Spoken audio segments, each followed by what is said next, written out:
আল্লাহ পাক আজকে আপনাকে হয়তো 1 কোটি টাকা দিয়েছেন, কালকে আল্লাহ না করুক 1000 টাকার জন্য মানুষের কাছে হাত পাততে বাধ্য করতে পারেন আল্লাহ পাক। এমনও কিন্তু দিন আসতে পারে, দিন সবার সবসময় সমান থাকে না।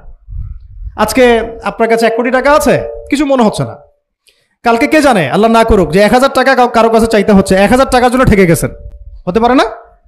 তো রিজিককে মানুষ তাজিম না করলে রিজিক দূরে চলে যায়। দুটো বিষয় খেয়াল রাখবেন, দুটো বিষয়। এক হচ্ছে মাঝে মাঝে মনের মধ্যে কিছু আমল করার ইচ্ছা আসে না? মনে হলো যে আচ্ছা একটু 10টা আয়াত পড়ি, মনে আসে না? মাঝে মাঝে এমন মনে হয় না?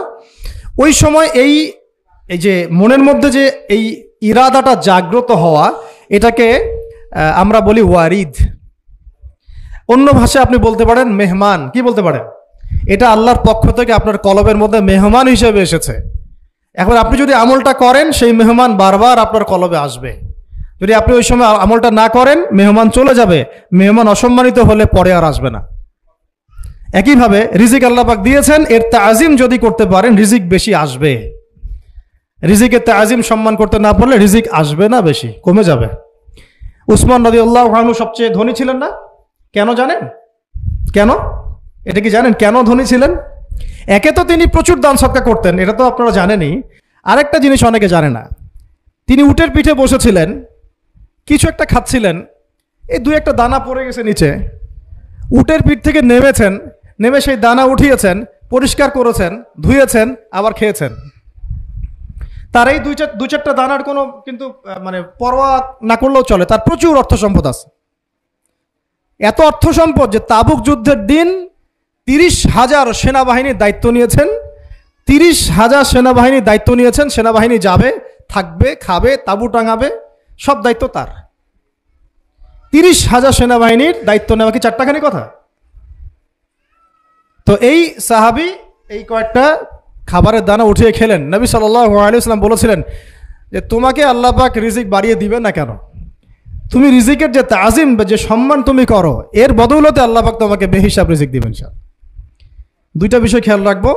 আমলের মেহমান হৃদয়ের মধ্যে আসলে তাকে ফিরায় না দেওয়া, তাহলে সেই মেহমান কিন্তু আর আসবে না। মেহমানকে মূল্যায়ন করলে মেহমান বারবার আসবে ইনশাআল্লাহ।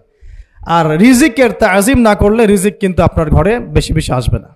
এমনি তো হারামের যুগ, এমনি সুদের যুগ, এমনি ঘুষের যুগ। অলমোস্ট এভরি ফ্যামিলি সুদখোর এখন, অলমোস্ট এভরি ফ্যামিলি। মেয়েরা স্পেশালি যারা শাশুড়ি টাইপের, আপনারা মাইন্ড করেন না, তাদের সাইকোলজি যে এতই নিচে নেমে গেছে এখন যে আমার মেয়ে জাহান্নামে যায় যাক। হ্যাঁ, আমার মেয়ে জাহান্নামে যায় যাক, সমস্যা নাই, দুনিয়াতে সে যেন ভালো থাকে।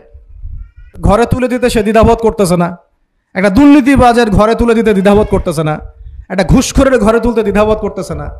হ্যাঁ, একটা মানে কি বলবো, মাদক সেবী, ড্রাগ এডিক্টেড, বা এই যে আর কি বলবো ফাসেক জালেম, এই ধরনের ঘরে উঠাই দিতেও সে দ্বিধাবোধ করছে না। 5তলা বাড়ি চাই আমার, আমার মেয়ে 5তলা বাড়ি থেকে সুখে থাকবে। এই যে সুখের ডেফিনেশন এখানে দিয়েছেন আপনারা।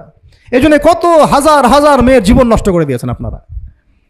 আমার কথা মাইন্ড করে না, হাজার হাজার মেয়ের জীবন মায়েরা নষ্ট করে দিয়েছে, শুধুমাত্র মেয়েদের দুনিয়াবি সুখ এর সংজ্ঞাটা বুঝতে ভুল করার কারণে। এর নাম যদি সুখী হইতো, তাহলে অমুসলিমরা সুখী না কেন? পশ্চিমারা সুখী না কেন? ওরা আত্মহত্যা করে কেন? এভাবে মেয়েদের জীবন নষ্ট করেছেন। অথচ অল্প যদি হালাল রিজিকও হতো, আল্লাহ পাক তাকে বরকত দিতেন, সুখে থাকতো। তা আল্লাহ পাক আপনাদেরকে রিজিকের মূল্য বোঝার, তাজিম করার তৌফিক দান করেন, আমিন।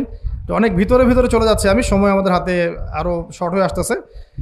তো এখানে একটা কথা বলে দিব যে রিজিকের প্রসঙ্গ যেহেতু আসছে, যে হালাল খেতে হবে আমাদেরকে, হারামের দ্বারস্থ হওয়া যাবে না। আপনার স্বামী যদি হারাম খায়, আপনি স্বামীকে বুঝান, তাকে ওই চাকরি ছেড়ে দিতে আপনি উৎসাহিত করেন। আমি আপনাদেরকে একটা অনেস্টির সাথে একটা কথা বলি, যত এই যে প্রশাসনে যত ঘুষখোর আছে, ঠিক আছে, যত দুর্নীতিবাজ আছে, যত মাদক সেবী আছে, মাদকের ব্যবসায়ী আছে, যত সুদখোর আছে, এরা সবাই কেন এই খারাপ কাজগুলো করে জানেন? তার স্ত্রীকে ভালো রাখার জন্যে, তার মাকে ভালো রাখার জন্যে, তার সন্তানদেরকে ভালো রাখার জন্য। তাহলে স্ত্রী হিসেবে, সন্তান হিসেবে, মেয়ে হিসেবে আপনি বলবেন যে আমাদের এইসব ভালোর দরকার নাই আব্বু, হে আমার প্রিয় স্বামী, আমার এসব ভালোর দরকার নাই, হে আমার ছেলে, আমার এসব ভালোর দরকার নাই, তুই হালাল পথে থাক, ওইখানে তুই আমাকে ডাল ভাত খাওয়া, আমি খুশি আছি। এইভাবে আপনারা তাদেরকে মোটিভেট করেন, দেখবেন সমাজে হারাম কমে গেছে ইনশাআল্লাহ। আর হারাম খাওয়া এই ছেলে মেয়েগুলোও কিন্তু মানুষ হবে না।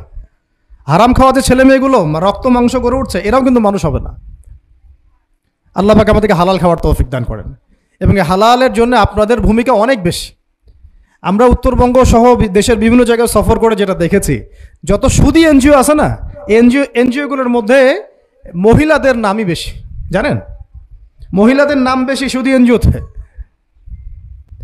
তো এই দাওয়াতগুলো আমরা মা বোনদেরকে দিতে চাই যে কোনো অবস্থাতে যেন হারাম রিজিকের দিকে আপনারা না ধাবিত হন, এবং রিজিকের তাজিম করেন। পরিবারের মধ্যে হৃদ্যতা ভালোবাসা বজায় রাখেন, আপনাদের পরিবারও সুখী হবে, রিজিকও সুন্দর হবে, এবং রিজিকে বরকত হবে ইনশাআল্লাহ।